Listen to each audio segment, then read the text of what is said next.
All right, so let's get back to some more of your questions. Not sure if this was shown nor confirmed, but how did Beth first get her gray cardigan sweater? Where did it come from? Was it always part of the stuff she had in a black bag when escaping the prison with Daryl, or did she happen to find it after burning down the shack with Daryl? We saw her change clothes in Still with a white cardigan and yellow polo, which she kept. Tossed the white cardigan away once Daryl splattered it with Walker blood. And then, boom, we see her in the infamous gray cardigan sweater out of the blue. What do you think? So I think that these were probably things that they found along the way because we're not really shown them finding them. And I kind of wonder if we will see that eventually. I mean, I don't know for sure, and I don't think it's super relevant. But, we have seen where they skip over little things with other characters that don't seem like they're very important, but then they go back and show them to us, such as when Rick kicked Caryl out of the prison. I never really thought they would need to go back and show that. It's like, we know what happened, and then she just came back.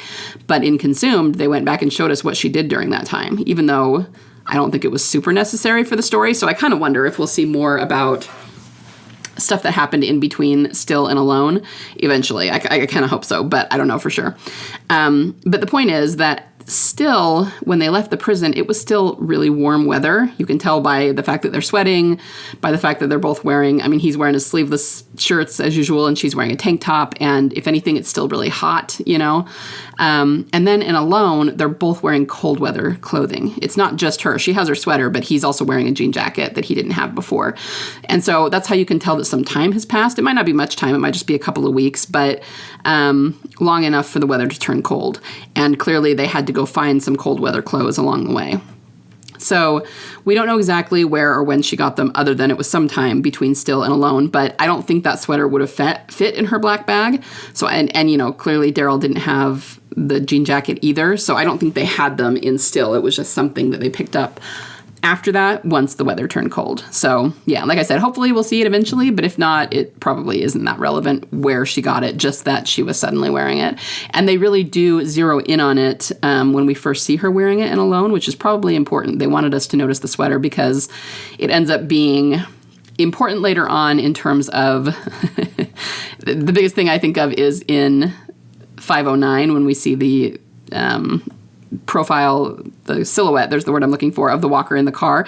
It looks like it's wearing her gray sweater because the sleeves by her wrists are just very distinctive. And so they use that for the foreshadowing. The other thing that W.D. Way would say is that the sweater has chevrons on it. By chevron, I mean that symbol that looks like it's pointing, like two lines to come together to point somewhere. We actually see that as a huge symbol around Beth, too. A lot of things with chevrons. There were cement barriers in the parking lot of Grady that had black and white chevrons on them. So we think that they did choose her sweater very specifically for the pattern of the crochet pattern, which is in chevrons. And I don't know. I don't know if the gray was intentional. People have pointed out that Rick was wearing a gray shirt in the hallway of Grady. And for me, gray just means it's not black or white. It's somewhere in between. It's ethereal. It's between two extremes, you know what I mean? Which could show that she's in the underworld, like one foot in the underworld, one foot in the living world. And, it just could have to do with the symbolism of what happened to her and that things are really kind of murky and unclear around her and things like that. So, hopefully that helps. And like I said, hopefully we'll see it eventually. All right. The Carylers seem to be speculating over a new showrunner arriving for the spinoff who apparently ships Caryl. Of course they are. So specific, haha. It's given no planning. These things don't just fly in the wind. And if Caryl was going to happen, it'd be planned with other showrunners. It's been over a decade, and Norman is so obviously against it at this point. I really don't see MMB explicitly shipping it either, but she's a bit ambiguous. I'm excited for Caryl development, knowing it will stay platonic as always. LMAO. Yeah, no, I agree. I haven't heard anything about a new showrunner, but I agree totally with what you said, even if they decide to use Zabel for something else, because he's done a really good job. So I don't see any particular reason for them to change him, but if they do, it's probably because they're going to promote him to working on something else because he did such a good job with the first season. But even if they did bring in a different showrunner, they would still be following the same symbolism that Gimple and Kang give them. So it's not going to change anything. I don't know. I just have to laugh because every time they come up with some way that Caryl might happen. They're just setting themselves up for major disappointment. And it's happened over and over and over and over and over again over the years, and they're still doing it. So, yeah. I don't think Melissa McBride explicitly ships them either. I don't think it's a ship or not ship sort of situation. I think it's a matter of she knows exactly what's going on. She always has. I think everybody who was a big mainstream character in season 5 knew what was going on with Beth, that they would shoot her, pretend like she was dead, because they would have filmed the missing 17 days. So if that's the case, then Melissa knows all about that. So I think she doesn't ship them because she knows that they're putting Daryl with Beth, and she knows that Ezekiel is Carol's soulmate, and she doesn't come right out and say that because it will piss off all of her fans. And, we've talked about this before. If anything, she might be a little afraid of them. They're pretty toxic, but they also don't want to alienate people too much from the show. So for the most part, they don't commit to anything one way or the other and just say, just watch the show and we'll let the show stand for itself. So yeah, I don't think she ships it either, mostly because she knows what the end game is, So yeah, I agree. And I'm excited to see what they do with Caryl on the show too, mostly because,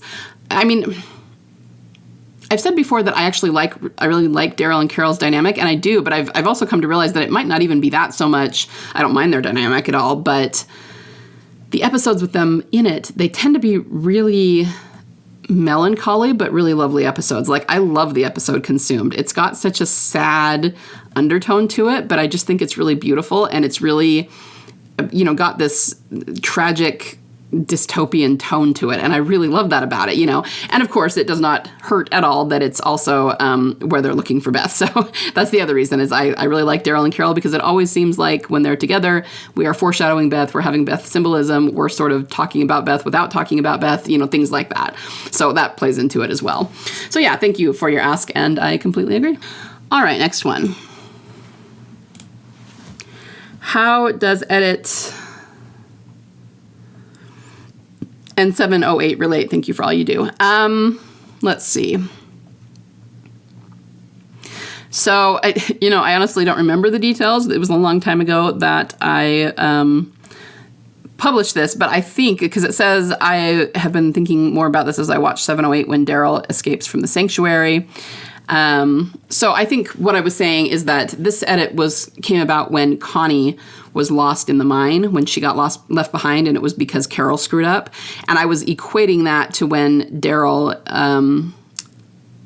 escaped from the sanctuary in 708.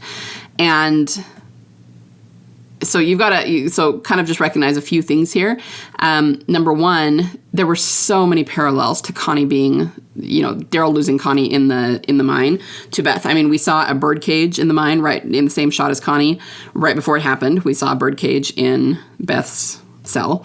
In this case, it was Caryl, not Rick, but she did something for selfish reasons, and it was 100% her fault what happened. She certainly didn't do it on purpose. She didn't want to hurt anyone. She didn't want Connie to be lost, but that's why she was freaking out right here, because she was with Daryl when he lost Beth, and I 100% think that's what she was referencing here. She's talking about Connie, and it's not her saying that Beth is alive or anything, but she's thinking in her mind that this has happened to Daryl before. There's somebody that he cared about, and then he lost her, and in this case, it was her fault. So she had a lot of guilt over that. In Beth's case, it was Rick's fault, not Carol's, and it's the same thing. Rick certainly didn't do it on purpose, but it was his plan, and it was the fact that he killed Evil Officer Bob, and that he did a lot of things that were pretty brutal leading up to that, and it just all culminated in Beth being shot. And so in both cases, there was someone Daryl genuinely cared about, and he lost her. But that also should give us a lot of hope, because Connie came back. There was a reunion with Connie, and there will be with Beth too.